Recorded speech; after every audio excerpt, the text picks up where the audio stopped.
et rien que des cœurs et le partage. Donc nous sommes ensemble et c'est maintenant que nous allons commencer. On commence par une petite musique. Donc je dis encore merci à vous, merci à ceux qui sont là, merci à ceux qui me suivent.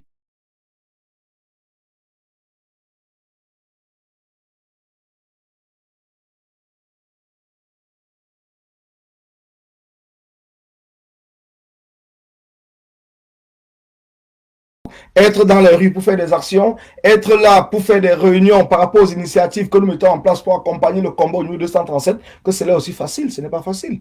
Il y a des gens qui resteront là, qui resteront chez eux, continuent à faire des Facebook Live en vous insultant et tout, mais ils ne connaissent pas tout le travail que nous mettons dans ce combat pour faire en sorte que ce soit les prisonniers politiques au niveau du Cameroun puissent avoir un petit soutien. Ils ne comprendront pas. Parce que pour eux, ils pensent que c'est restant crier sur Facebook, insulter des gens, invectiver des gens, que cela fait en sorte que le combat avance. Non.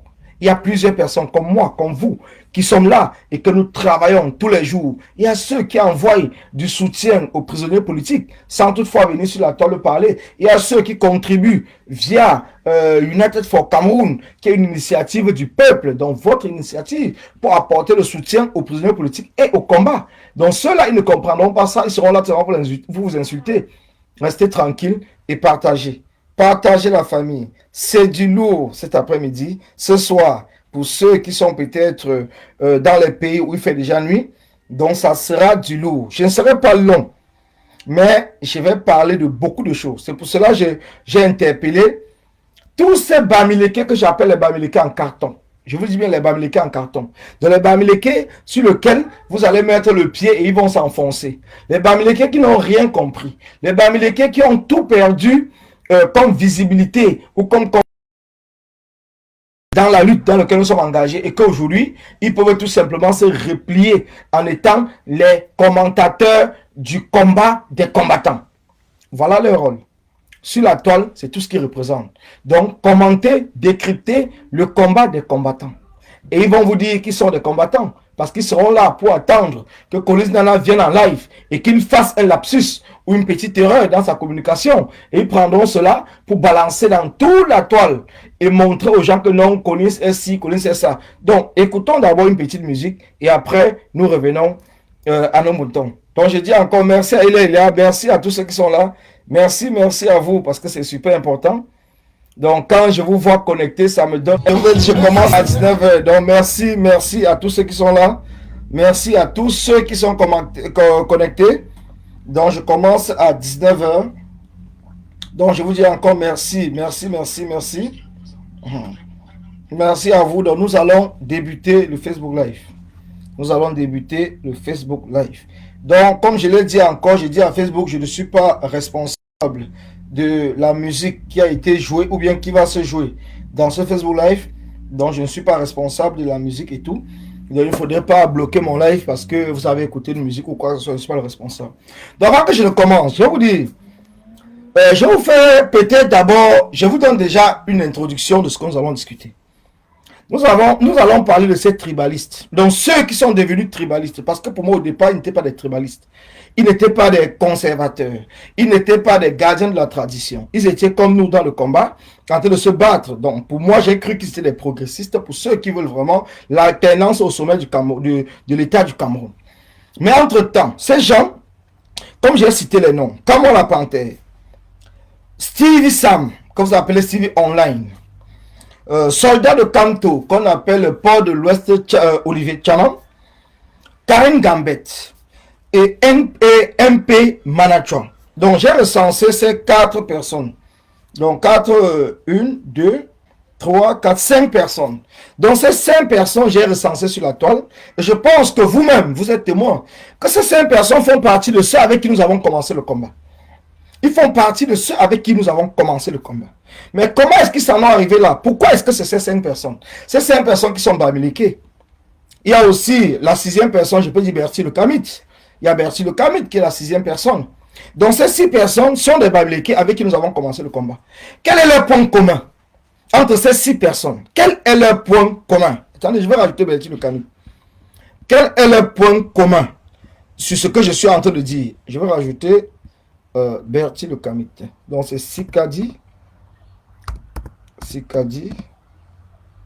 Bertie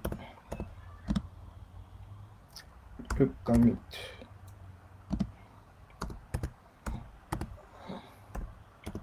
Voilà. Si Kadi Bertie le Camute, je le rajoute sur la liste. Parce qu'ils sont au total 6. Pourquoi est-ce que j'ai identifié ces 6 personnes comme ceux-là qui sont devenus, parce qu'il faut le dire, il ne faudrait pas qu'on prête des intentions. Pourtant, nous n'avons pas constaté cela au départ. Ces 6 personnes qui sont devenues aujourd'hui, d'après moi, d'après le prof, ils sont devenus tous des tribalistes. Pourquoi est-ce qu'ils sont arrivés là? Si vous observez très bien, ces 6 personnes font partie de ces personnes tellement frustrées dans le combat. Je dis bien frustrées, je le dis et je l'assume. Frustrés. Ils font partie de ces gens qui pensent qu'on ne les écoute pas, que le peuple ne les écoute pas. Ils font partie de ces gens qui sont animés par une jalousie. Je vais commencer d'abord par, depuis hier, je n'ai pas parlé de MP Manatuan. J'ai suivi son direct tout à l'heure, aujourd'hui. C'est pour ça que je l'ai rajouté dans la liste. Quand je suis le direct de MP Manatuan, je me rappelle très bien que cette femme était avec nous à Genève. Elle a fait comprendre au peuple et à tous ceux qui étaient là, comme quoi elle avait rencontré à Tangandi, dans l'hôtel intercontinental. Elle avait rencontré à Tangandi, face to face, dans l'hôtel intercontinental à Genève. Pardon. Tous ceux qui étaient là lui ont posé la question. Mais si tu es combattante, comment est-ce que tu rencontres à Tangandi en face et puis tu le laisses, tu viens tout simplement ici nous dire que tu as rencontré à Tangandi à l'hôtel? Il a fallu du temps. Il a fallu du temps pour que je comprenne. Parce que cette même femme s'est déplacée. Elle a bien sûr dépensé de son argent. Et dans le combat, ça, je ne peux pas dire le contraire. Elle s'est déplacée. Elle est allée au Canada, rencontrer le président élu. Elle est allée aux États-Unis et tout. Donc, elle a fait le tour du monde. Elle était à Paris avec le président élu. Que j'apprécie très bien ce qu'elle a fait. Mais quand on résume tout cela, quand moi je résume tout ça, je comprends que cette dame était tout simplement, qu'elle a rencontré une gongo, oui, elle a rencontré une gongo à l'hôtel intercontinental. Quand je résume tout ça, je comprends que cette femme est tout simplement animée par l'esprit de la reconnaissance. Et c'est ce qui fait en sorte que je vous dis que ces 6 personnes ont un même point commun qui est la reconnaissance. Puisque vous qui me regardez, vous ne les reconnaissez pas. C'est pour cela que tous ou toutes ces personnes sont devenues tous des haineux et des haineuses, sont devenus des tribalistes, sont devenus ceux-là ou celles-là qui disent aujourd'hui, parce qu'il a bien fallu qu'elles trouvent une raison, qu'ils trouvent une raison pour pouvoir revenir dans le combat et tromper le peuple bamileke, et tromper ces bamileke progressistes, ces intellectuels bamileke, ces ingénieurs bamileke, ces scientifiques bamileke qui sont allés à l'école, qui ont des diplômes, qui ont des connaissances et qui ne souhaitent que de venir au Cameroun aujourd'hui faire profiter au reste des Camerounais l'intelligence qu'ils ont acquis au niveau de la diaspora. Je vous le dis encore. Mais par contre, il a fallu tout simplement que Karine Bibia-Richaud puisse peut-être, parce que c'est tout à fait normal, nous sommes Camerounais. Le Cameroun est un village planétaire. Et dans un village planétaire, il n'y a plus ce qu'on appelle des... on ne parle plus des régions, on ne parle plus des ethnies, mais on parle du monde. Donc, Karine Bibia-Richaud, étant une progressiste, je le dis encore, parce que le monde est reparti entre les progressistes et les conservateurs. Avant que je n'arrive sur Karine Bibia-Richaud, je vais tout simplement vous dire une anecdote. Parce que c'est très important que vous puissiez d'abord comprendre pourquoi est-ce que je suis obligé de parler de Karine Bibia-Richaud. Parce que après ce direct, je vous ai dit hier je vous ai dit quand j'ai commencé mon direct d'hier, je vous ai dit, ils viendront sur la toile. Principalement Kamala la Panthère. Et ce qu'il va dire, c'est que Collins a été envoyé. Et vous avez suivi son live d'hier. Je peux même vous le faire encore écouter tout de suite. Vous avez suivi son live. Il a fait un live.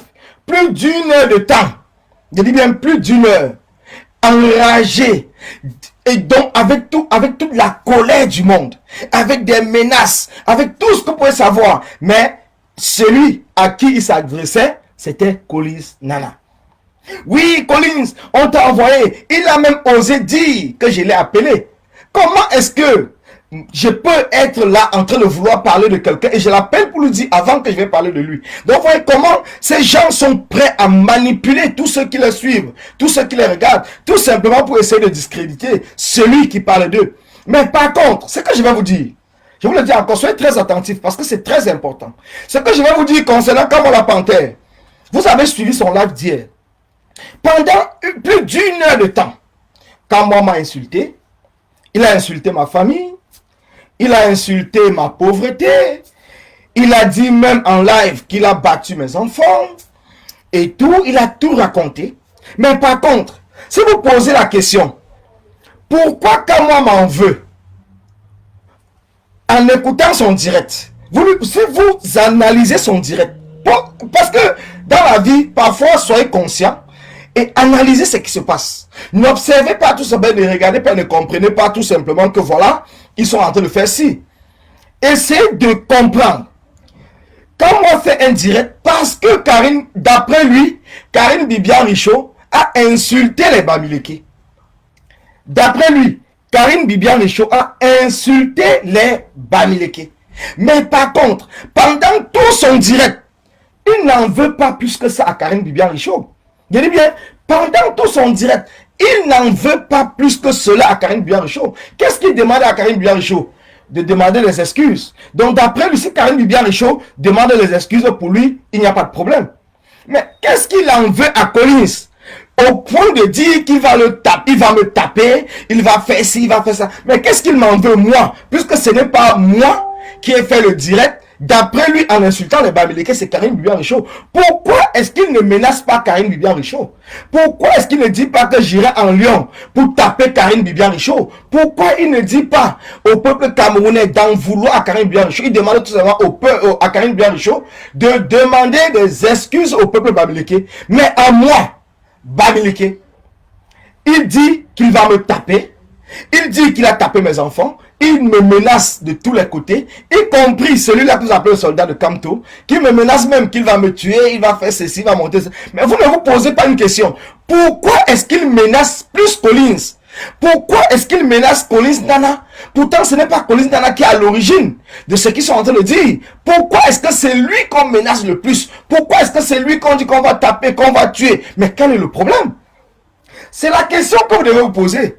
Et c'est à partir de cette question que vous faites comprendre que quand tu touches le point où ça fait mal, quand tu parles la vérité, ils essaient de détourner cette vérité pour te menacer et tout et te faire taire. Comment la panthère n'a pas été capable hier de dire ce que j'ai dit lui concernant? Il a tout simplement essayé de regrouper les Bamileke et tout. Oui, Collins Nana, c'est un suiveur. Collins Nana, on l'a chassé de la base, on l'a chassé du combat. Karine Bibian Richaud l'a insulté, ainsi de suite. Et aujourd'hui, il n'a pas de personnalité. C'est un suiveur, c'est ceci. Voilà tout ce qu'il peut vous raconter. Tout cela pour essayer de vous endormir, d'endormir votre esprit. Et vous allez voir que tous ces Bamileke qui sont sur la toile, ils vont répéter à peu près les mêmes choses. Parce que même dans les groupes WhatsApp, ils essayent de se constituer. Parce que l'objectif de Kamwa la Panthère, c'est de tout faire pour éteindre Collins Nana. Et pourquoi? Il ne va pas vous dire que Collins est un sardinat. Il ne va pas vous dire que Collins a trahi le combat. Il ne va pas vous dire que Collins a mangé le soya. Ils ne vous diront rien de tout ça. Mais ils vont toujours contourner. Tout simplement parce que j'ai découvert que ces gens sont là pour détruire le combat. Et je l'ai dit hier.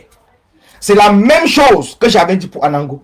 Certaines personnes ne m'ont pas cru. La majorité même ne m'ont pas cru. Presque personne ne m'a cru. Quand j'ai dit que Anango, avec un dossier déposé, envoyez des cœurs. Quand j'ai dit que Anango avait un dossier déposé auprès du Premier ministère avant même les élections de 2018, parce qu'il voulait, Anango travailler dans un groupe avec les Onangini et tout. Et quand Onangini, lui, il travaille avec le système, Anango aussi a déposé son dossier. Son dossier n'a pas été retenu. Et c'est à partir de ce moment, vers 2016-2017, qu'Anango a commencé à insulter la femme du président, la femme de Paul Biya, la femme de Chantal Biya, les enfants, la famille, les ceci, les cela et tout. Il n'a pas commencé à partir du combat. Et dès que j'avais ça dans le live, Anango est sorti comme un fou. Il a fait un live exactement comme ce que Kamwa a fait hier, me menaçant. La différence c'est quoi? C'est que Anango m'a appelé dans son direct et après son direct, il m'a appelé pour le rendez-vous. Mais Kamwa, lui, il a fait la même chose. C'est pour ça que je vous ai dit dans un post tout à l'heure que les agitations de Kamwa la Panthère, ressemble étrangement aux mêmes agitations que Anango. Et avec le temps, vous avez vu qu'Anango est venu reconnaître qu'il est un sardinat. Donc, je vous le dis encore, je le répète. Pour ceux qui vont croire que je raconte ou je parle des choses parce qu'il faut parler, non, je vous le dis encore. Quand j'observe les agissements de Kamo la Panthère, vu ce que j'ai dit hier, et qu'il n'a pas osé parler de cela dans son... Parce que je l'ai dit hier, que Kamo la Panthère fait partie de ceux qui travaillent avec Ketia Cortez pour détruire le combat, en faisant croire aux gens qu'il faut soutenir les Bamileke. Voilà leur projet, sachant que la communauté Bamileke à elle seule ne pourra pas faire tomber le régime de Paul Biya. Et je vous dis une chose, pour ceux que Kamo est venu hier, il a commencé à vous raconter, oui, j'ai boycotté mon chef Bangoulab, je suis ceci, ou c'est le chef Yonke, les ceci, monté de Sardu. Je vais vous dire, Kamo la Panthère n'a jamais boycotté le chef Bangoulab. Et je vous le dis, je vous apporte des preuves. Je vous le dis encore, Kamo la Panthère n'a jamais boycotté le chef Bangoulab. Tout ce que vous avez vu Kamo la Panthère faire dans les réseaux sociaux, c'était un cinéma monté de toutes pièces. Je veux dire encore, monté de toutes pièces.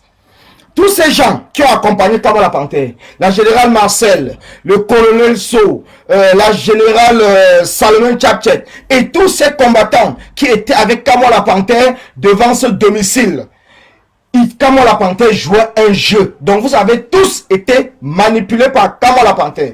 Kamo la Panthère n'a jamais boycotté le chef. D'autant plus que Kamo la Panthère, il le savait très bien qu'il y avait une deuxième porte. Il savait très bien l'heure que le chef arrivait. Mais il était devant la barrière, en train de bavarder. Il s'était même déshabillé, en train de crier, en train de faire tout et tout. Mais entre-temps, la cérémonie était en train de se passer bel et bien dans la barrière. La cérémonie était en train de se passer bel et bien dans la concession.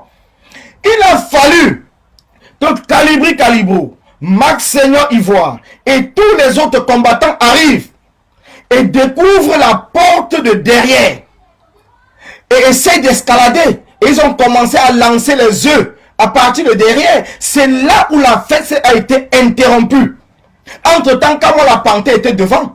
Il vous faisait croire qu'il était là pour boycotter le chef traditionnel Bangoulab. Mais pourtant, il jouait un jeu qui avait été monté de toutes pièces. Un jeu dont il savait comment est-ce que les choses allaient se passer. Mais il n'avait pas imaginé que Calibri et Max allaient venir. Mais puisqu'ils avaient donné l'adresse sur Facebook, les Max et les Calibri sont déplacés instantanément. Kamo ne s'attendait pas du tout. Et quand les Max sont venus, ils n'ont pas attendu de venir danser avec eux. Ils ont essayé de trouver comment est-ce qu'on peut faire pour entrer dans ce domicile. Par où est-ce qu'on peut passer. Et c'est comme ça qu'ils ont dépisté, ils ont découvert qu'il y avait une autre entrée. Et quand ils sont montés sur la barrière, ils ont vu que les cérémonies étaient en train de se passer très bien dans la salle. Et pourtant, les gens étaient à l'extérieur. Ceux qui voyaient sur Facebook devaient dire que non, les Kamois sont en train de boycotter la fête. Mais pourtant, la fête était en train de se passer à l'intérieur tranquillement. Donc le chef ne se dérangeait même pas. Ils étaient là en train de faire les danses traditionnelles. On avait les artistes, les tam-tams, les groupes qui tapent la musique traditionnelle. Ils étaient là en train de jouer la musique et tout. Et les farotages étaient en train de passer et tout. C'est les Max et les Calibri qui empêchent le restaurant Le Bangou, qui était prévu de venir livrer la nourriture. C'est eux qui interpellent cette voiture. Quand eux ils arrivaient, ils ont vu le camion. Ils ont stoppé le camion. Ils ont menacé le camion a fait demi-tour. C'est pour cela que vous n'avez pas vu à manger là-bas. C'est pour cela que vous avez vu que la fête s'est gâtée et qu'ils ont demandé que ceux qui étaient là puissent aller se retrouver au restaurant Le Bangou pour pouvoir manger. Mais pourtant, les Kamo la Panthère étaient là depuis, ils faisaient semblant d'être là depuis le matin pour boycotter. Mais ils ne boycottaient rien du tout. Et la suite de cela, Kamo la Panthère vous a dit que Salomon Tchapchet, les responsables étaient venus rencontrer Salomon Tchapchet. Et je vous dis, Salomon Tchapchet a partagé dans un groupe comme quoi le chef Bangoulab souhaite rencontrer les combattants. Nous avons dit non, moi-même je suis dans le groupe. Nous avons dit non, nous ne rencontrons pas le chef Bangoulab. Salomon Tchapchet, elle est là, elle est vivante, elle peut témoigner. Parce que moi-même, si il faille que à un certain moment, je sois obligé de sortir les captures d'écran, je vais le faire. Parce que s'il faut prouver la vérité, et s'il faille que ce soit les captures d'écran des différents groupes qui montrent ce que nous sommes en train de dire, que nous sommes vrais, parce que moi, je mène un combat vrai.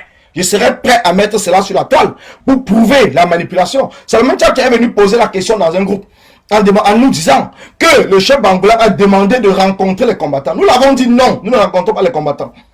C'est resté là parce que la majorité a dit non. Mais entre-temps, nous ne pouvons pas témoigner si Kamala Panté, lui, parce que dans le groupe, il a fait semblant de ne pas, il n'a même pas commenté. Donc ça veut dire que soit c'est lui qui est parti voir Salman Tchatché, puis parler à Salman Tchatché, parce que si lui venait directement mettre dans le groupe, on devait peut-être dire que non, Kamala Panté, donc c'est Salman qui est venu mettre dans le groupe. Alors nous avons dit non, et Salman, on est resté là. Mais rien ne peut aujourd'hui nous dire que Kamala Panté n'est pas allé rencontrer le chef Bangoula. Rien ne peut nous dire. D'autant plus que, après ces cérémonies qui s'est passées à Paris, donc dans la région parisienne, le chef Bangoula était invité du côté de la Belgique. Je dis bien du côté de la Belgique.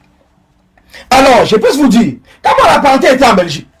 Vous avez vu Kamala Panté à l'extérieur, toujours à l'extérieur, en train de faire le bruit, comme quoi ils sont là pour empêcher le chef Bangoula de pouvoir être reçu par les Bangoulabs de la Belgique. Mais c'était toujours un théâtre. Parce que la cérémonie en Belgique, puisqu'il n'y avait pas de combattants, parce que son frère Ignat et lui, ils sont en commun accord, ils sont restés à l'extérieur, ils ont continué à faire les bêtises. Mais je peux vous dire que si Kamala Panté peut témoigner que la cérémonie en Belgique n'a pas eu lieu et que le chef n'a pas été reçu et que tout ne s'est pas passé jusqu'à 6 h du matin en Belgique, moi je vous apporte tous les éléments de preuve avec des témoignages à l'appui pour vous montrer que Kamala Panté sont restés à l'extérieur en Belgique. Ils ont laissé tous les gens passer. Les gens sont entrés dans la salle. Le chef est passé devant lui, le saluer même, parti dans la salle et toutes les cérémonies sont passées en Belgique jusqu'à ce que le chef rentre au Cameroun. Donc c'est pour vous expliquer que ces manipulations, aujourd'hui les gens sont en train de nous apporter des témoignages et à partir de ces témoignages, à partir de ces informations, cela concorde avec ce que moi j'avais déjà commencé à penser de Kamala Panté. J'avais déjà commencé à penser de Kamala Panté. L'action qui s'est passée, je vous le dis encore, je parle de Kamala Panté. L'action qui s'est passée à l'ambassade avec les Amazones, où il y avait Villageois du Quac, il y avait Mado Keraro, il y avait Raïssa, tous ces combattantes, avec le combattant Sergi Nicanor, où ils ont été arrêtés, ils ont fait la cellule. C'est Kamala Panté en fait qui organise cette action. En fait, il fait partie des organisations de cette action.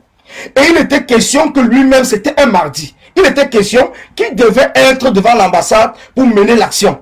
Kamala Panté est venu vous dire sur la toile que oui, je me suis déplacé dans mon boulot, je suis venu à l'ambassade où j'avais oublié où c'est mon fusil, où c'est mon pistolet sur moi, monté, descend. C'est un mensonge caractérisé. Vous savez que Kamala Panté, c'est un monsieur photo. Alors, un monsieur vidéo. Kamala Panté ne peut pas arriver dans une action, comme devant l'ambassade, sans faire aucun live, sans faire aucune photo, pour vous montrer qu'il était vraiment là. Il ne peut pas manquer de le faire. Et vous avez vu tous les lives qui sont passés. Il y avait les lives des Amazones, il y avait les lives de la basse de Mado, parce que Mado ce jour-là avait fait un direct sur la page de sa basse. Vous n'avez jamais vu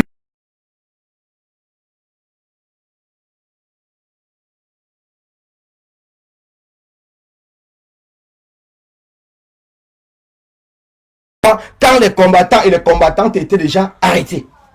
Mais il va venir vous raconter des histoires. Il va venir vous dire c'est monté, c'est descendu, c'est patate, c'est patata. Il va essayer de vous faire croire qu'il est en train de mener un combat. Mais il n'est pas dans le combat. Kamala Panté n'est pas dans le combat. Ce n'est pas parce qu'il crie plus fort que tout le monde sur la toile. Mais il n'est pas dans le combat. Il a bavardé dernièrement parce que nous sommes arrivés le 22 octobre devant l'ambassade du Cameroun à Paris. Le jour où il y avait la marche au Cameroun. Kamala Panté, c'est le même modèle, parce que je l'ai observé. Il a eu des problèmes avec tout le monde là-bas, avec Calibri personnellement, parce que quand il est arrivé, il commence à faire du bruit. Oui, on n'était même pas encore nombreux, c'était le matin. On doit bloquer les routes. Et quand on essaye de vouloir lui expliquer que non, gars, il faut d'abord qu'on attende que les gens arrivent. Parce qu'il veut faire tout ce bruit-là et être filmé, faire montrer aux gens qu'il est très engagé, il est très déterminé. Mais par contre, quand nous avons commencé, quand les gens sont arrivés nombreux, Kamala Panté avait disparu. Je vous le dis encore. Demandez à tout le monde où était encore Kamwa la panthère. Il avait disparu. Donc il vient, il fait son petit bruit comme ça, sachant qu'on ne doit pas accepter. Mais après cela, vous ne le voyez plus. Donc quand les policiers nous ont chassés de partout, montés, quand moi n'était plus là, on a cherché quand moi fatigué, il n'était plus là. Quand on est allé au commissariat, quand on a même arrêté les Wanto, arrêté les comment on l'appelle encore, le docteur Jean Crespin Yamsi, arrêté Bouba Fofana dans le marché du samedi. Quand on a arrêté, quand moi n'était plus là, je vous le dis encore, quand moi avait disparu. Mais il viendra sur la toile, vous fait comprendre qu'il a fait ceci, il est monté, il est descendu, il est ceci. Je vous dis, quand moi avait disparu, donc quand moi fait un combat de spectacle, un combat de photo, et tout cela, pour qu'on puisse le voir à partir du Cameroun. Et c'est comme cela qu'il a fait dès le départ. Et que les gens du Cameroun l'ont remarqué et aujourd'hui sont entrés en contact pour traiter avec lui. Voilà comment est-ce que Kamwa a pu faire pour qu'aujourd'hui, ces gens-là puissent le manipuler financièrement. Vous avez vu hier. Voilà comment il vient en direct hier. Je suis même surpris. Je suis surpris. Il vient en direct hier.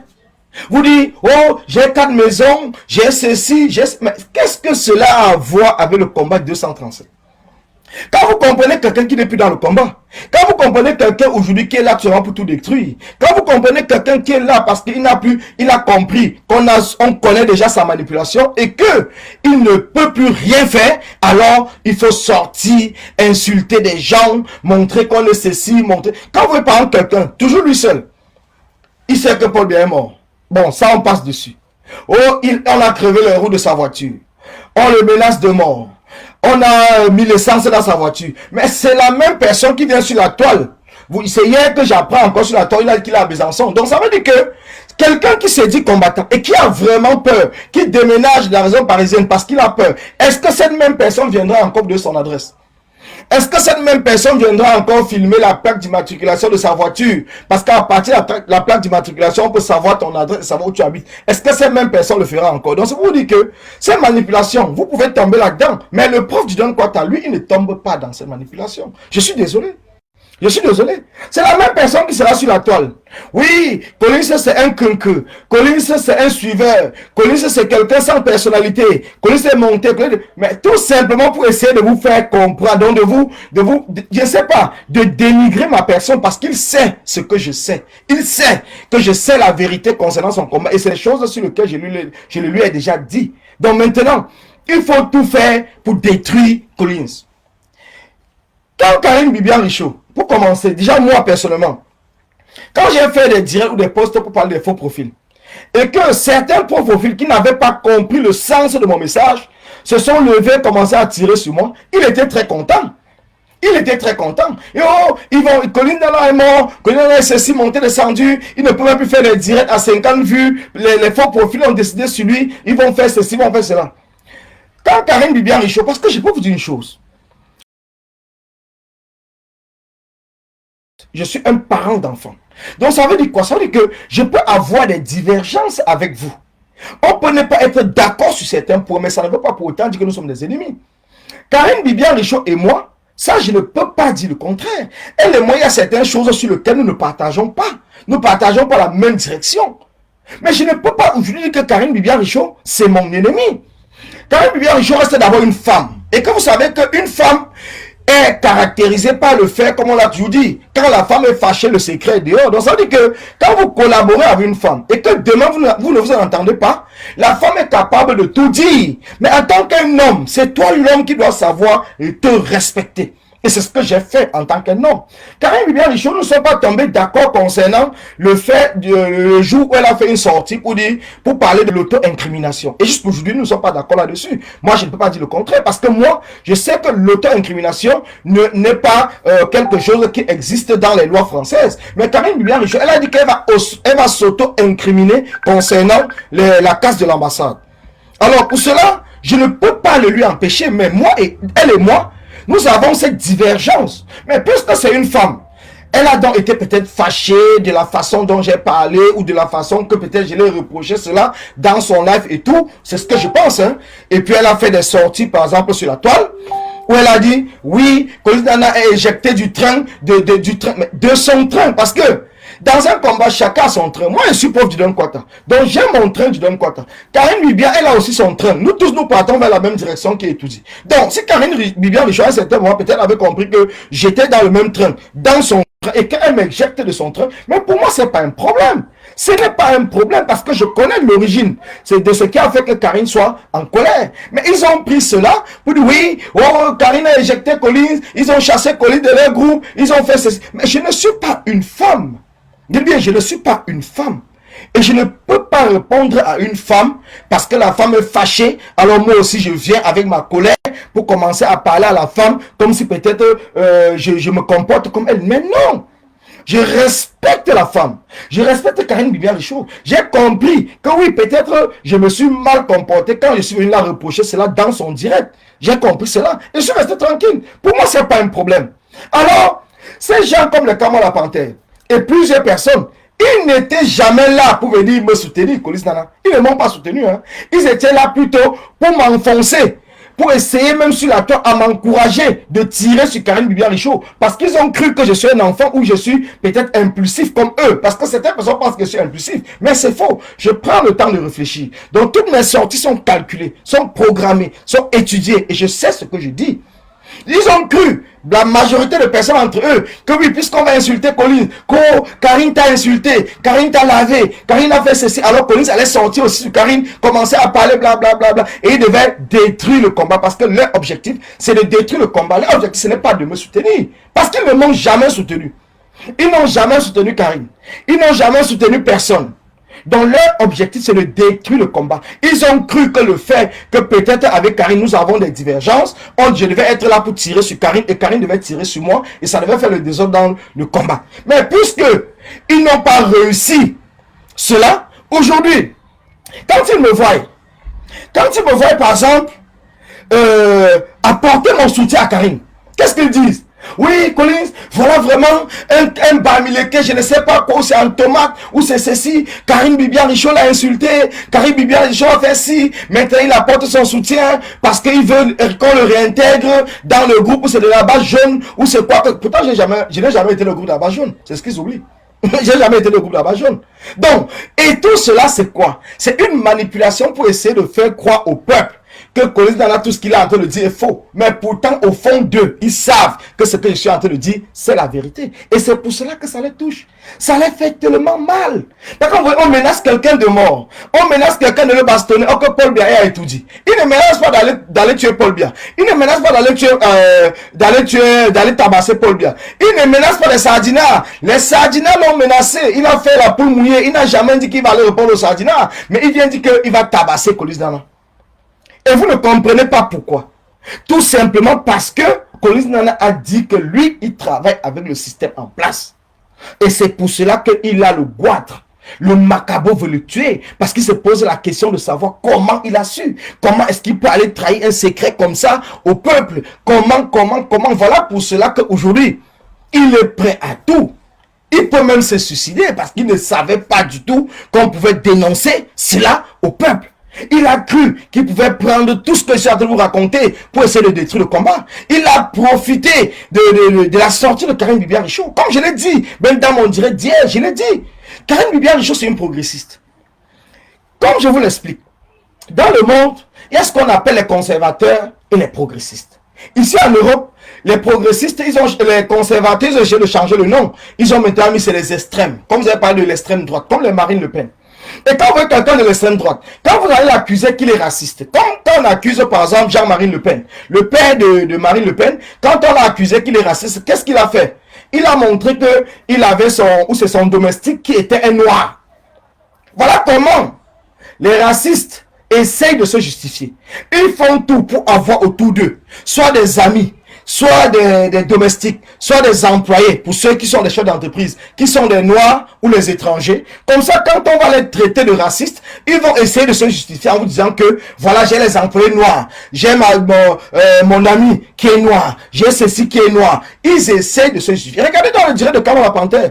Il vous a expliqué que sa femme, pour justifier le tribalisme, que sa femme, où elle est basse, où elle est doigt là, je ne sais pas quoi, et tout, mais pourtant ce n'est pas le problème. Personne n'a jamais parlé de sa femme. C'est lui-même qui vient essayer de se justifier pour faire comprendre que sa femme n'est pas bamileke, et comme sa femme n'est pas bamileke, cela veut dire qu'il n'est pas tribaliste. Donc c'est le même comportement que les racistes nous font voir ici en France. Je dis bien, c'est le même comportement. C'est des choses minimum, qu'on ne trompe plus l'Africain avec cela ici. On ne trompe plus l'Africain, on ne trompe plus le Noir, on ne trompe plus le Camerounais. Donc ce n'est pas parce que tu as nous dire que ta femme n'est pas bamilée que cela va montrer que tu n'es pas tribaliste. Mais non, mais non, mais non, parce que les mariages, comme vous voyez, il y a des gens qui se marient par intérêt.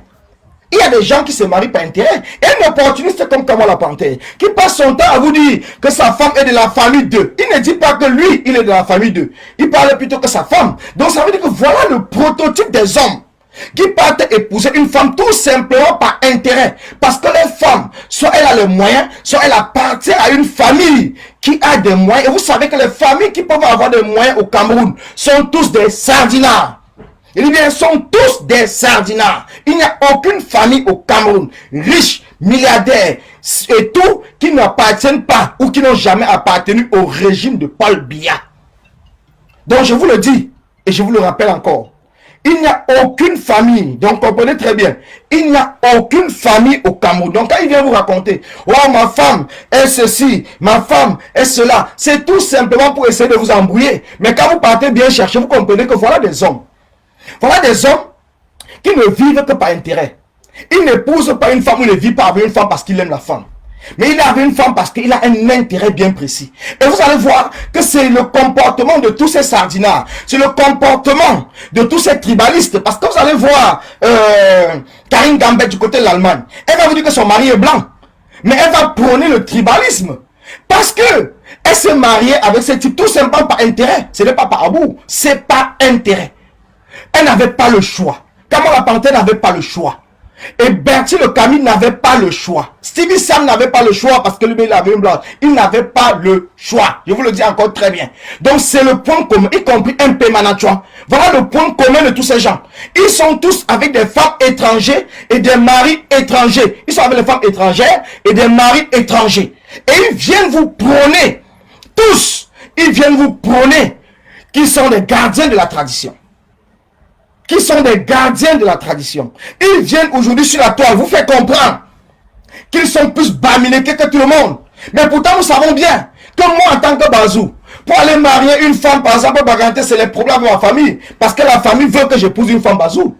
Un Baganté, pour aller marier une femme Tonga, c'est le problème. Parce que sa famille veut qu'il épouse une femme Tonga. Il faut qu'il aime sa femme Tonga avant de prouver et de résister, comme on dit. La liberté s'arrache. Tous ceux qui ont marié les femmes qui ne sont pas les femmes de leur village, même dans la région dans le pays bamileke, ont fait cela par la force. Ils ont imposé les femmes à leur famille. Ce n'est pas parce que la famille voulait, c'est pas parce que les parents voulaient. C'est parce que ces gens-là, par l'amour et par le progrès, par le fait qu'ils ont vu que le monde n'était plus le monde d'avant, ils ont imposé et ils ont arraché leur liberté. Donc la famille était dans l'obligation d'accepter, parce que sinon, lui, il allait aller se marier sans même leur donner une nouvelle.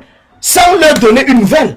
Et vous voyez par exemple des gens comme ça. Venez aujourd'hui vous dire que nous sommes les gardiens de la tradition. Bertie Le Camus a marié une femme qui n'est pas camerounaise. Kamala Panther a marié une femme qui n'est pas bamileke. MP Manachua a marié un homme qui n'est même pas noir. Karine Gambet a marié un homme qui n'est pas noir. Sylvie Femme a marié une femme qui n'est pas noire. Et ils viennent sur la toile. Ils viennent sur la toile. Essayez de vous distraire. Et quand je vois des milliers de Camerounais bamileke, essayez ou bien écoutez le message que ces gens-là sont en train de parler. Mais ça va me faire vomir. J'ai l'impression que on vous a tout masqué les yeux. On vous a masqué les yeux. Donc ces tribalistes, ces faux conservateurs, parce qu'ils appellent les faux conservateurs, ces faux conservateurs sont là pour faire croire qu'ils sont là pour la culture bamileke. On ne touche pas la culture bamileke. On ne parle pas des bamileke. On ne fait pas ci des bamileke. Mais attendez. Attendez, vous expliquez. Alors au départ, soyons tranquilles la famille. Partagez, soyons tranquilles. Je dis bien, soyons tranquilles. Et partagez le live. Parce qu'il faut que certaines personnes puissent comprendre. Taguez-moi ces gens. Taguez-les qui viennent comprendre. Parce que nous allons commencer par le commencement. Le Cameroun, comme je vous le dis, les Blancs sont arrivés au Cameroun par des côtes. Ça veut dire que les Blancs sont venus par le Vouri. Et c'est la raison pour laquelle vous comprenez que le traité, le premier traité qui a été signé en 1884 par Douala Mangambel avec les Allemands, on dit bien Douala Mangambel, qui était le chef Douala, le roi Douala. Et cela concernait le Cameroun. Et c'est le premier traité jusqu'aujourd'hui. Ça concerne le Cameroun. C'était où? À Douala. Comprenez très bien. Ça veut dire qu'à l'époque, les Blancs n'étaient pas encore entrés dans le fin fond du Cameroun. Ils n'étaient pas encore à l'ouest. Ils n'étaient pas à l'ouest. C'est pour cela qu'au départ, vous allez voir que c'est le monde, c'est le pays camerounais des côtes qui était le plus métissé. Que ce soit à Kribi, que ce soit à Douala, que ce soit dans le sud, et ainsi de suite et tout, c'est eux qui étaient métissés parce que c'est par là que les Blancs sont passés. C'est pour cela qu'ils ont commencé à comprendre la culture peut-être occidentale, parce qu'ils ont commencé à goûter le vin, ils ont commencé à goûter la bière, le fromage, le chocolat, et les bonbons, et ainsi de suite. C'est qui n'existait pas au Cameroun. Ça n'existait pas dans le reste du Cameroun. Dans le reste du Cameroun, il n'y avait pas de bonbons, il n'y avait pas la bière, il y avait peut-être le vin blanc, il n'y avait pas de whisky, il n'y avait pas de vin, il n'y avait pas de fromage, il n'y avait pas de sucre. Il y avait beaucoup de choses qu'il n'y en avait pas dans l'ouest du Cameroun. Alors, aujourd'hui, vous allez me dire que, quand vous dites que les Bamileke sont les plus riches, ou les Bamileke sont, oui, sont les plus riches du Cameroun, on va prendre l'exemple sur Fosso Victor. Est-ce que la richesse de Fosso Victor vient de l'ouest? Quand on va parler de Kadji, est-ce que la richesse de Kadji vient de l'ouest? Si ces peuples de la côte n'étaient pas des progressistes et qui avaient ouvert disons leur région ou leur village au reste du Cameroun pour que les Bamileke sortent de l'ouest pour entrer dans le littoral et venir trouver et faire fortune dans le littoral, est-ce que Kadji devait être riche? Est-ce que Soron devait être riche? Est-ce que Fosso devait être riche? Est-ce que Kadji et tous ces riches là qu'on parle aujourd'hui, tous ces riches que vous parlez, ils ont profité par cette ouverture qui a été donnée par ces autochtones du littoral, du centre et de partout, qui ont accepté que les Bamileke puissent se déplacer et venir chez eux, qui ont accepté que tout le monde puisse venir chez eux, qui ont vendu des terrains, qui ont fait ceci et fait cela, parce qu'ils sont des progressistes. Mais le Bamileke, lui, une majorité, nous sommes restés des conservateurs. Nous refusons de comprendre que le monde évolue. Nous refusons de comprendre que le monde évolue. Nous refusons de comprendre qu'il faut s'ouvrir au reste du monde pour se développer. Nous refusons de comprendre. Mais entre-temps, nous partons puiser nos richesses ailleurs. Quoi, et ne venons même pas investir à l'ouest. Nous venons tout simplement construire nos maisons. Est-ce que nos maisons donnent de l'argent? Une villa, comme la villa de Kadji, de qui que ce soit, ça donne de l'argent à qui? Ça nourrit qui à l'ouest? Personne. Il faut créer les entreprises. Il faut s'ouvrir pour que le monde extérieur vienne à l'ouest. Et c'est à partir de ce moment que le peuple de l'ouest, les enfants de l'ouest, au lieu de se déplacer pour aller dans les autres villes du Cameroun, pourront trouver le travail chez eux. Oui, je vous le dis encore. Et les chefs de village, comment est-ce qu'ils ont fait pour tomber dans le piège du régime de Paul Biya? Comment ils ont fait pour tomber? Pourquoi est-ce que nous devons boycotter ces chefs de village? Ces chefs de village Sardina avaient la plus grande énergie. Parce que le régime de Paul Biya, après le multipartisme, a compris que pour intégrer à l'ouest ou dans le reste du Cameroun, il faut donner quelque chose aux chefs. Et ils ont convaincu les chefs, parce que dites-moi, dans vos villages, qui est le chef qui n'a pas été maire de son village ou administrateur, comment on appelle encore ça, ou c'est secrétaire, donc qui faisait les actes de naissance, officier d'état civil. Dites-moi dans un village de l'ouest, du 1er au 3e degré, dites-moi s'il y a un village à l'ouest où le chef n'a pas été maire ou officier d'état civil ou officier d'état civil. Et ce sont des pouvoirs que Paul Biya a compris en disant par exemple au maire de Bazou, au chef de Bazou que tu seras maire. Il devient un administrateur. Et en tant qu'administrateur, il est obligé maintenant de respecter la législation du Cameroun parce administrateurs. Donc ils ont compris que pour faire en sorte de tuer cette culture, il faudrait qu'on donne le pouvoir aux différents maires d'être des administrateurs ou pour ceux qui n'étaient pas dans les chefs peut-être de 3e degré, ils sont officiers d'état civil. Ils sont officiers d'état civil. Voilà comment est-ce que le régime a infiltré. Et tous vos chefs aujourd'hui que vous parlez, tous sont tombés dans le piège. Tous ces chefs aujourd'hui sont des sardinards. Nous nous battons contre les sardinards. Nous nous battons contre ceux-là même qui veulent que le Cameroun reste comme elle est et que Paul Biya continue à piller le Cameroun. Mais entre-temps, venez nous parler de village. Est-ce que vos chefs de village eux-mêmes sont alignés dans le combat pour la révolution? Non. En dehors du roi Soukoundjou de Bamendjou, qui est un roi intègre, qui est quelqu'un dont tout le monde respecte à l'ouest. Montrez-moi un seul roi, un seul chef de l'ouest aujourd'hui qui s'est levé pour être contre le régime de Paul Biya. Montrez-moi un seul. Ne restons pas là derrière nos claviers, ne restons pas là à distance et qu'on se met à saboter un travail énorme que plusieurs personnes sont en train de faire pour la révolution. La révolution commence d'abord par la révolution culturelle avant d'entrer dans la révolution politique. Il faudrait que les mentalités changent, que les Camerounais commencent à comprendre que Paul Biya, le régime qui est là, c'est un régime criminel. Que l'argent du Cameroun n'appartient pas à Paul Biya, ça appartient au Cameroun. Et c'est comme cela, et c'est à partir de ce moment que les choses pourront changer. Si nous sommes incapables, si nous, j'ai dit nous tous, nous sommes incapables de comprendre le minimum de la révolution, le minimum de la révolution, cela veut dire que nous n'avons rien compris. C'est notre combat aujourd'hui, c'est de venir voir une progressiste, parce qu'elle est progressiste. Je vous dis, les progressistes sont ceux qui croient à la science. Les progressistes sont ceux qui croient aux nouvelles technologies. Les progressistes sont ceux qui croient à la démocratie, qui croient à l'alternance. Donc ça veut dire que le changement au sommet de l'État. Les progressistes sont ceux qui croient et qui ont compris qu'il faut que le monde s'ouvre pour qu'il y ait un développement. C'est ça les progressistes. Les conservateurs, qui sont aujourd'hui les tribalistes. Les conservateurs sont ceux qui veulent que le monde reste tel qu'elle était depuis les années 1900. Les conservateurs sont ceux-là qui veulent qu'on revienne à l'esprit des royaumes et qu'on tue la République, qu'il n'y ait plus de président et que chacun reste dans son village et qu'on vive comme on vivait à l'époque. Comprenez très bien, avant l'arrivée du Cameroun. Voilà les conservateurs.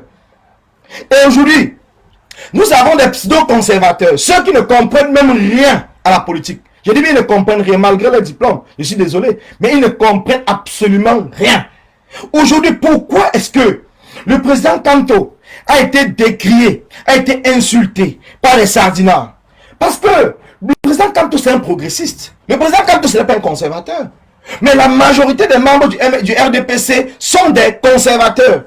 Je dis bien la majorité, presque tous les membres du RDPC. Vous avez vu par exemple, Messanga Nyamdi vous dit que dans le RDPC, il y a une branche progressiste. Quand Messanga Nyamdi vous dit, vous ne comprenez pas ce qu'il veut dire, qu'il y a une branche progressiste même dans le RDPC. C'est Nyamdi qui le dit, ce n'est pas moi. Il le dit sur les chaînes de télévision comme Equinox.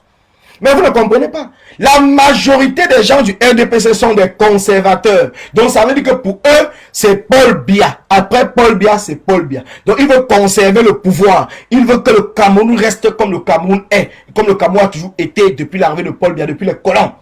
Et le MRC, avec le président Kanto, c'est des progressistes. C'est des progressistes. C'est ceux-là qui ont compris que non, le Cameroun ne doit pas rester comme le Cameroun était avant. Le Cameroun doit changer. C'est pour cela que vous dites par exemple que Paul Biya n'a jamais rien fait. Paul Biya a préféré aller importer ou s'importer des ordinateurs au lieu de créer des usines au Cameroun pour la fabrication des ordinateurs. Parce que c'est un conservateur, donc il ne veut pas ouvrir le Cameroun au reste du monde. Il ne veut pas ouvrir le Cameroun à la nouvelle technologie. Montrez-moi les entreprises de la nouvelle technologie qui sont installées au Cameroun. Il n'y en a rien du tout. Il n'y en a pas. Mais pourtant, partout dans le monde, les Camerounais, les ingénieurs camerounais, les scientifiques camerounais sont embauchés partout. Ils sont embauchés partout. Mais vous pensez qu'une petite branche, une petite minorité des conservateurs en carton, des Bamileke en carton peuvent venir aujourd'hui confisquer un combat pour une révolution, une vraie révolution du Cameroun? Mais non, vous ne pouvez pas. Je dis, vous ne pouvez pas. Malgré vos diplômes, vous ne pouvez pas. Vous ne pouvez pas confisquer le progrès. Vous ne pouvez pas confisquer parce que les progressistes ont été nombreux dans le monde. Aujourd'hui, le monde fonctionne parce que les progressistes ont pris le pouvoir. Parce que ceux qui ont compris qu'il faut développer la science. Ceux qui ont compris que l'homme n'est pas une créature, je ne sais pas de quoi, mais que l'homme c'est une évolution. Et il y a toujours eu ce combat entre l'église. L'église qui est conservatrice, parce que l'église est conservatrice. Et les scientifiques qui sont progressistes, les scientifiques vivent sur les résultats scientifiques. Ils ne vivent pas sur les on a dit que, on avait dit que, j'avais fait que. Ils font des études et ils vous prouvent que 1 plus 1 égale 2. Que si on mélange l'eau et le sucre, ça va donner ceci. Si on mélange le sucre et si on mélange le sel, ça donne ceci. Le scientifique travaille avec des expériences. Et ce sont des progressistes. Donc, c'est pour ça que j'interpelle ces milliers de Camerounais en diaspora, ces ingénieurs, que je vois par exemple, qui sont sur la toile, même en commentaire, en train d'apporter peut-être les soutiens au Cameroun apporter. Mais j'ai l'impression que, malgré vos études, vous n'avez même pas compris ce que vous êtes en train de faire. Vous pensez que, aujourd'hui, le Cameroun doit être un pays de conservateurs? Vous pensez qu'aujourd'hui, le Cameroun rentrera dans le tribalisme? Vous pensez que le métissage qui se fait au Cameroun aujourd'hui, on pourra rentrer à l'arrière? Mais ouvrez les yeux, les frères. Ouvrez les yeux. Ouvrez les yeux. Ouvrez les yeux. Les conservateurs jouent leur rôle. Les conservateurs jouent leur rôle. Aujourd'hui, l'État, le rôle de l'État, c'est quoi? Le rôle de l'État, c'est d'arbitrer entre les conservateurs et les progressistes. De faire en sorte que les conservateurs puissent conserver leur culture. Mais qu'ils ne puissent pas empêcher le progrès. Parce qu'à l'époque que vous parlez, vous qui êtes Bamileke, est-ce qu'il y avait des costumes? Aujourd'hui, vous voyez les chefs traditionnels Bamileke avec les costumes, non? Est-ce qu'il y avait des costumes? Est-ce que les chefs traditionnels Bamileke portent uniquement le ndop tous les jours? Il y a des jours qui sont en costume. Est-ce qu'il y avait la voiture? Est-ce qu'il y avait le goudron? Est-ce qu'il y avait l'électricité? Est-ce qu'il y avait l'eau courante? Aujourd'hui, dans les chefferies, vous avez l'électricité, vous avez la télévision, vous avez Internet, vous avez ceci. Est-ce que les chefs, ils prennent de l'avion, ils vont se soigner partout, et ainsi de suite? Est-ce qu'ils se soignaient comme ça avant? Est-ce qu'il y avait les hôpitaux? Est-ce qu'il y avait les hôpitaux? Non! Pourquoi est-ce qu'ils n'utilisent pas toujours la manière traditionnelle comme les ancêtres utilisaient? Pourquoi aujourd'hui, ils essayent de se moderniser? Et que vous venez nous faire croire qu'il n'y a pas, que le modernisme doit empêcher la culture? Non! Le modernisme n'empêche pas la culture. Et la culture non plus n'empêche pas le modernisme.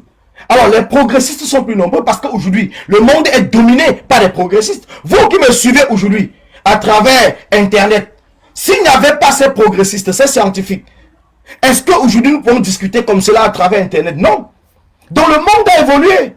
Le monde a évolué, que cela vous plaise ou pas, le monde a évolué et le monde va continuer à évoluer. Ce n'est pas vous qui viendrez empêcher au monde d'évoluer. Ce n'est pas vous. D'autant plus que vous-même vous utilisez ces nouvelles technologies et vous nous dites même que vous êtes des ingénieurs, vous êtes des journalistes, vous êtes ceci, vous êtes cela. Vous utilisez ces nouvelles technologies du monde évolutif pour passer vos messages en parlant plutôt du monde antique. D'un certain moment, les gens doivent se rendre compte que tout ce que vous êtes en train de faire, c'est la manipulation. C'est la manipulation. Karine Bibian-Richaud a une longueur d'avance sur vous tous. Il y a bien sûr des points sur lesquels elle et moi n'est pas d'accord. Parce que la longueur d'avance, le futur ne veut pas pourtant dire que que la tradition sera tuée ou quoi que ce soit. Non. La tradition ne sera jamais tuée. Les chefferies ne vont jamais être diluées dans quoi que ce soit, il faut qu'on soit sûr. Les chefferies vont continuer à rester tant que nous nous battons. Mais si nous ne nous battons pas, les chefferies pourront disparaître.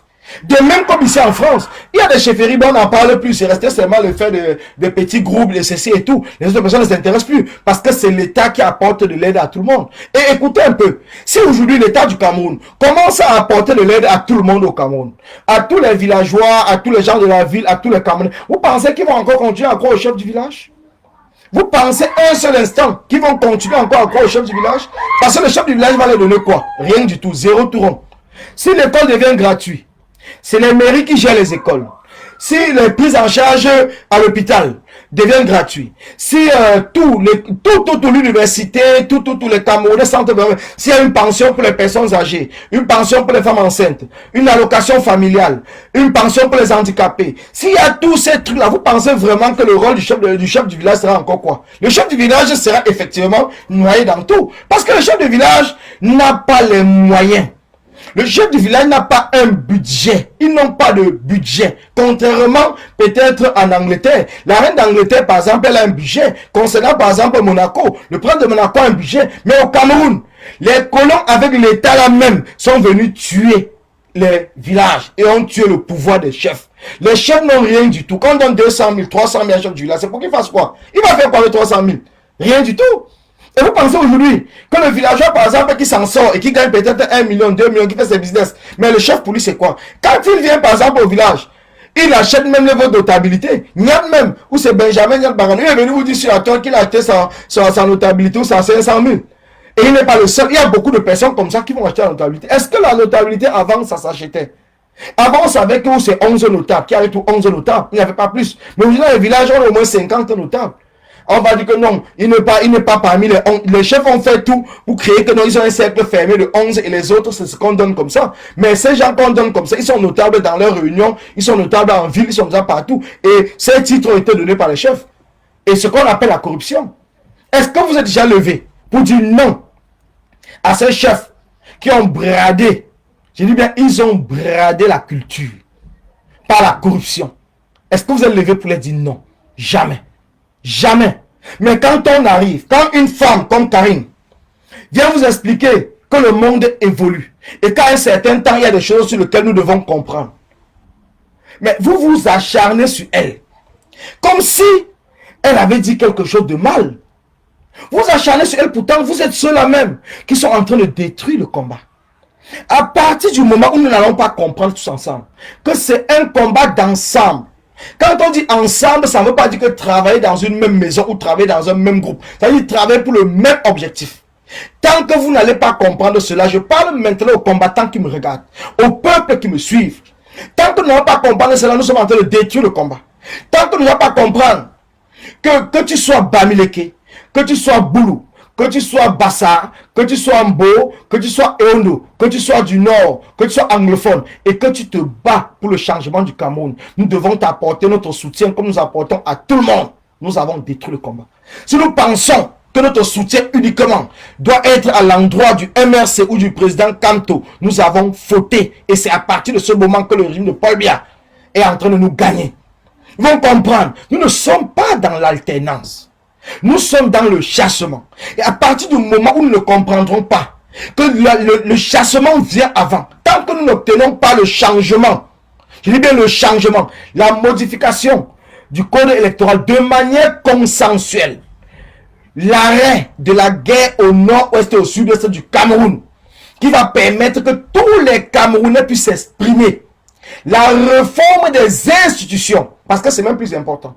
Il dit, mais la réforme des institutions, parce que nous tous, la majorité d'entre nous, nous voulons un État fédéral. Mais aujourd'hui, le code électoral au Cameroun est fait pour un État unitaire. Mais nous voulons un État fédéral. Donc ça veut dire que nous devons même d'abord commencer par la réforme, donc l'arrêt de la guerre, le dialogue inclusif et la réforme. Et tout cela peut se passer uniquement après avoir chassé Paul Biya et de mettre en place un gouvernement de transition. Ce gouvernement de transition seront des technocrates qui ne pourront pas se représenter, ou ne pourront pas se présenter à une élection, mais qui vont modifier leur travail. Soit nous passons par un référendum pour que le peuple accepte si nous voulons le fédéralisme ou si nous voulons continuer de manière unitaire. Et c'est à partir de ce moment qu'on dit que le peuple a pris le pouvoir. Donc le peuple ne peut prendre le pouvoir qu'à partir du moment où nous avons chassé le dictateur. Quand beaucoup de personnes vous disent, parce que certains m'ont dit que non, pourquoi les militaires?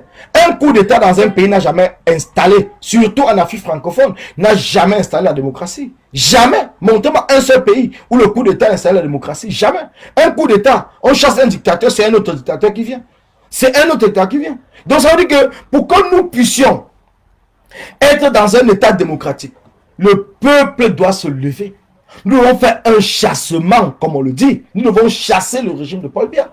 Et à partir de ce moment, nous pourrons parler de la démocratie. Parce que c'est le peuple qui aura le pouvoir. C'est pour cela que je vous dis tout le temps, l'alternance, c'est le peuple. L'alternance, pour l'instant, dans un processus de chassement, n'a jamais été un homme ou un parti politique. C'est d'abord le peuple. Et c'est le peuple seul qui peut décider de remettre le pouvoir acquis de droit après une élection présidentielle, dans les règles de l'art, après une modification de manière consensuelle. Qu'il n'y ait pas de tricherie, qu'il n'y ait pas de vol, qu'il n'y ait rien du tout et que les élections se passent de manière propre. Et à ce moment-là, le président qui arrive, il sait qu'il doit gouverner pour le peuple. Alors, mes chers frères, mes chers compatriotes, mes chers amis, vous devez comprendre une seule chose. Notre combat est difficile. Notre combat est long. Notre combat est pénible. Mais toutes ces étapes que nous traversons dans ce combat est nécessaire. Parce qu'il faut qu'il y ait ces étapes-là pour que certaines personnes puissent comprendre que le combat, ce n'est pas le voir bébé. Que le combat, ce n'est pas quelque chose qu'on se lève le matin, qu'on dit que non, Paul Biya doit partir, Paul Biya doit partir, que demain Paul Biya part. Il s'agit d'une conscientisation, d'une sensibilisation, d'une mobilisation. Et conscientiser le peuple, comme le fait le général Valsero avec sa clinique, comme le fait plusieurs combattants, y compris moi-même. La sensibilisation, la mobilisation, ça doit passer par, comment on appelle ça? Par le fait de dénoncer tous ceux qui sont en train de vouloir manipuler le peuple. Et c'est le travail que nous faisons. Ils vont nous traiter de tous les noms. Ils vont nous insulter, comme les Saddam nous insultaient. Ils vont nous traiter de tous les noms. Ce n'est que normal. Et c'est pour cela que j'invite et j'appelle tous les combattants et combattantes qui ont peut-être à un certain moment abandonné la toile, abandonné le travail de mobilisation, de sensibilisation, parce qu'ils ont été insultés. N'ayez pas peur des insultes. Revenez sur la toile. Vous avez une force dont vous ne maîtrisez même pas. Vous êtes important et vous manquez à ce combat. Reprenez les rangs du combat. Ne vous souciez pas de ceux qui vous insultent.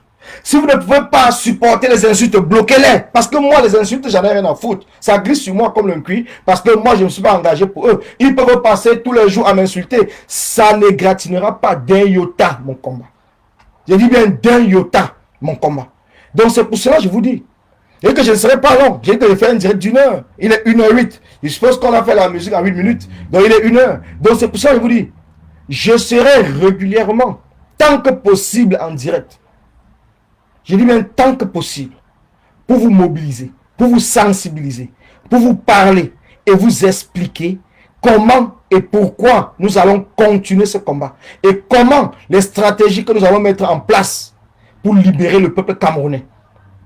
Je viendrai vous expliquer et nous allons le faire de manière pacifique. Parce que nous n'avons même pas encore utilisé le 1 centième du pacifisme. Le pacifisme, c'est quelque chose qui a plusieurs étapes. Certaines personnes sont pressées. Beaucoup pensent que le pacifisme ne peut pas chasser le régime. Un dictateur, c'est faux. Il y a beaucoup de dictateurs qui sont partis au pouvoir par le pacifisme. Le pacifisme ne veut pas dire qu'on doit accepter prendre les coups sans répondre. Non. Non. Alors nous allons nous former. Nous allons nous éduquer. Nous allons sensibiliser ceux qui n'ont pas encore compris. Et ensemble, nous allons réussir à chasser le régime de Paul Biya. Le combat se porte très bien. Que ce soit en diaspora comme au Cameroun. Ça se porte très bien. N'hésitez pas à apporter vos soutiens aux prisonniers politiques injustement arrêtés, arbitrairement arrêtés au Cameroun. Parce que nous ne pouvons pas continuer à demander au peuple de se lever quand nous abandonnons ceux qui ont été arrêtés. Nous ne pouvons pas demander aux gens de se lever quand nous avons abandonné ceux qui ont été arrêtés. Nous vont commencer déjà, nous, qui sommes à l'extérieur. Comme le fait plusieurs personnes, que ce soit le sénateur Footing, que ce soit les Mathias Kameni, que ce soit le Roméo Kadji, celui qui s'appelle le général 10, que ce soit tous ces combattants qui se déplacent et ces combattantes qui se déplacent tous les jours pour aller devant le tribunal. Si vous êtes au 237, n'hésitez pas à l'accompagner. N'hésitez pas, ne dites pas que vous perdez le temps. Vous ne perdez pas le temps. Il faut que ces personnes, nos frères et sœurs qui sont en prison, comprennent que nous n'avons pas abandonné le combat. Oui, pour ceux qui parlent de Ernest Wandji, quel est le message que Ernest Wandji avait parlé avant sa fusillade? Dites à ma femme que je ne vous ai pas trahi. Dites à ma femme que je ne vous ai pas trahi, qu'il n'a pas trahi le peuple. Alors ne trahissez pas le peuple. Ne trahissez pas ces combattants qui sont arrêtés. Ne trahissez pas la révolution. Ne trahissez pas le président Kamto pour ceux qui sont du MRC ou les sympathisants. Ceux qui passent tous les jours à dire Kamto, Kamto, Kamto. Ne le trahissez pas parce que le président Kamto vous a dit je ne vous trahirai jamais. Alors restez serein. Restez droit dans vos bottes. Restez debout. Et dites à tout cela que la peur est un vice. Elle ne correspond point à l'esprit de la démocratie. Dites-le leur. Et dites à Paul Biya que vous avez fui. Comme moi, je l'ai dit à Paul Biya. Paul Biya, j'ai fui pendant plus de 35 ans. Mais aujourd'hui, je me suis arrêté. Je me suis arrêté, je te regarde en face. Je te dis, Paul Biya, je n'ai plus peur. Je n'ai plus peur. Et c'est pour cela que je suis debout. Et je serai debout jusqu'au dernier jour. Je serai là, je serai présent. Et nous serons ensemble avec tous ceux qui pensent comme moi. Tous ceux qui ont compris que le combat se porte bien. Tous ceux qui ont compris que c'est ensemble que nous allons renverser le régime de Paul Biya. Nous serons là et nous le ferons. Ils savent qu'ils vont partir. Ils n'ont pas de choix. Nous avons dit, nous avons tous pris un billet aller simple. Notre billet retour sera acheté après le départ de Paul Biya. Donc pour ceux qui ont pris un billet aller-retour, alors bon vent à vous. Pour ceux qui pensent que le combat est fini, bon vent à vous. Nous ne viendrons pas tirer sur vous. Mais nous, les vrais combattants debout et solides, les vrais combattantes debout, nous avons pris un billet aller simple. Et notre retour sera acheté une seule fois que le régime sera tombé. Mettez cela bien dans votre tête. Donc tous ceux qui vont s'engager, ou tous ceux qui sont engagés, ou tous ceux qui viendront rejoindre le combat, qui sachent que nous prenons, vous devez prendre un billet aller simple.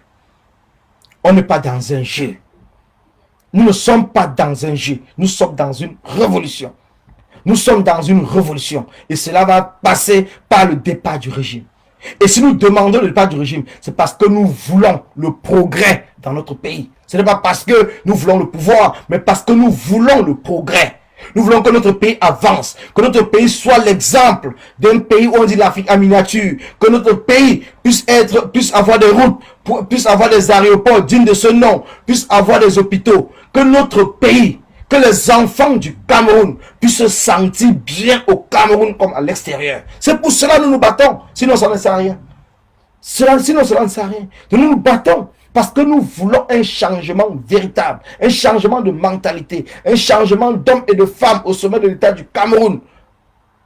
Ces nouveaux Camerounais qui sont là, qui sont prêts et qui ont toutes les compétences pour nous donner ce que nous voulons. Alors mes chers frères, mes chères sœurs, je vous dis bon après-midi à vous. Merci à vous. Merci à ceux qui m'ont écouté. Merci à ceux qui ont partagé mon live. Je vous dis encore merci. Merci encore. Mais sachez une seule chose, c'est que ces combattants qui sont devenus tribalistes, c'est des combattants. En dehors de Kamala Panther, que pour moi, il n'est plus combattant parce qu'il travaille avec le régime. Mais les restes des combattants, soit Bertie le Kamit, que ce soit MP Manachoa, et aussi Steve Sam, qui travaille avec Nyamding. Ils ont eu des réunions en allemand avec Nyamding, je reviendrai là-dessus. Et que Port de l'Ouest, qui vient aujourd'hui bavarder, était même au courant. Et que lui et moi, nous avons parlé à propos de ça. Mais qui vient aujourd'hui faire semblant. Et lui-même, il a été invité par Nyamding ici en France. Donc ça, je reviendrai sur un autre dossier. Donc Steve Sam et Kamala Panther, pour moi, ils ne sont plus des combattants.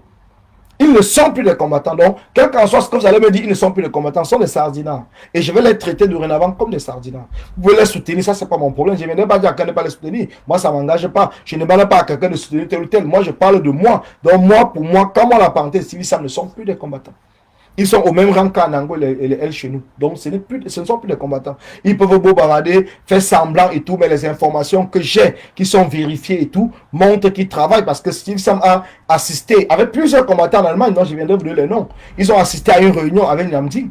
Ils vont bien sûr vous dire que non, ils sont allés là-bas parce que c'est ce que Paul de l'Ouest m'avait dit. Et lui aussi, il était invité ici. Il m'a dit, bien sûr, lui n'était pas, mais d'après mes informations, il y était. Et il viendra, c'est qui va suivre le direct. Et il va venir vous le dire. Et il ne va pas nier. Parce que ce contact, je peux l'appeler. Et il peut témoigner. Donc, ce n'est pas que je qu'on parle. Mais, je vous le dis toujours, un peu Manachoa, elle c'est une combattante. Mais parce qu'elle n'a pas de visibilité, elle est aujourd'hui entrée dans le tribalisme. Pourtant, elle a marié un homme blanc. Donc, logiquement, elle devait être une progressiste. Mais je ne comprends pas pourquoi. Alors, c'est à elle à venir nous expliquer. Karine Gambette, elle n'est pas une sardinate. C'est une combattante. Mais elle est aigrie. Elle a ses problèmes. Elle est aujourd'hui devenue une tribaliste. Pourtant, elle aussi, elle a marié un homme blanc. Donc, je ne comprends pas comment une progressiste, naturellement, parce que pour moi, elle est progressiste, qui a accepté aujourd'hui la mélange des cultures, parce qu'elle a un enfant qui est métis, ou c'est un ou deux, elle a des enfants métis. Alors donc, comment est-ce qu'elle peut être aujourd'hui en train de discuter le tribalisme? Ça, je ne comprends pas. Donc, elle aussi, elle viendra vous expliquer. Dans le cas de Paul de l'Ouest, Paul de l'Ouest, c'est un combattant, mais je pense qu'il a d'autres problèmes. Et c'est lui seul qui pourra expliquer. Lui n'est pas un sardinard. Il pourra peut-être vous expliquer. Bertie le Camus, c'est pareil. Bertie le Camus, c'est un combattant. Donc, ce qui fait que le soutenir, moi, il n'y a aucun souci pour moi. Donc, ce qui fait que c'est à lui maintenant à savoir pourquoi est-ce qu'il agit ainsi et de pouvoir changer. Donc, c'est à lui à tout seul de voir comment il agit ainsi et de pouvoir changer. Donc, comme je vous le dis, Merci encore les frères, merci les amis, merci la famille. Donc, sachez tout simplement que ne vous souciez pas du fait qu'ils vont sortir sur la toile, commencer à m'insulter. Restez tranquille, comme je vous le dis toujours, j'ai pas besoin que vous me soutenez et tout ça m'intéresse pas. Donc moi, je peux me battre parce que nous avons un combat. Si je me bats contre Paul Biya, ce n'est pas contre un combattant que ça peut me dépasser.